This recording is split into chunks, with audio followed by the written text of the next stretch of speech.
بسم الله الرحمن الرحيم. اللهم صل على النبي. معايا دبابيس مغسوله كويس ونضيفه. مسكتها فتحتها كده من تحت الجلد زي ما احنا شايفين، فتحت كده طبعا لان هتبل تحت الجلد وبعدين اغطيها المنظر كده وارجع اتبل تاني على الجلد.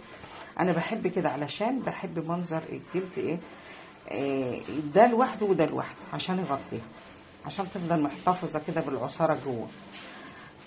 ومعايا هنا بقى التتبيله بتاعتي ريحان ونعناع.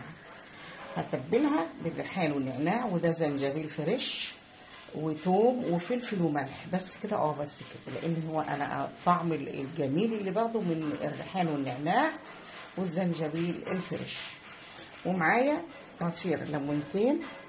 هفرم الحاجات دي الاول واضيف عليهم عصير الليمونتين وبعدين اتبل. اسيبها بقى ليله ساعتين ساعه حسب وقتك، ونشوف هنعمل ايه مع بعض.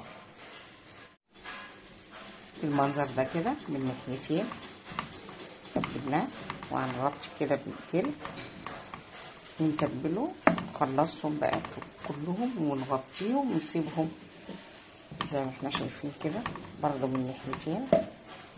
تتبيله من بره ومن جوه جميل، تتبيل جميل. ونسيبهم بقى ساعه 2 حسب وقتك ليله. معايا طاسه فيها نص معلقه سمنه بس ومعلقه زيت، شايفين كميه صغيره خالص. همسك الدبابيس بتاعتي بعد ما سبتها المده الكافيه هشوحها على الناحيتين على نار عاليه.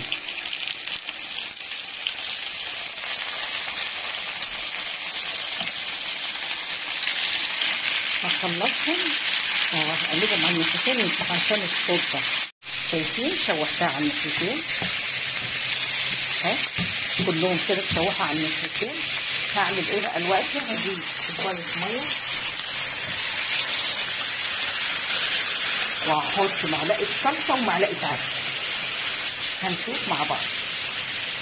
دي معلقه الصلصه ومعلقه العسل، هقلب ده كويس قوي قوي كله مع بعضه بقى. وهقوم مهديه النار عليها واغطي عليها واسيبها تستوي لما تخلص معايا سواها كامل. نشوف مع بعض.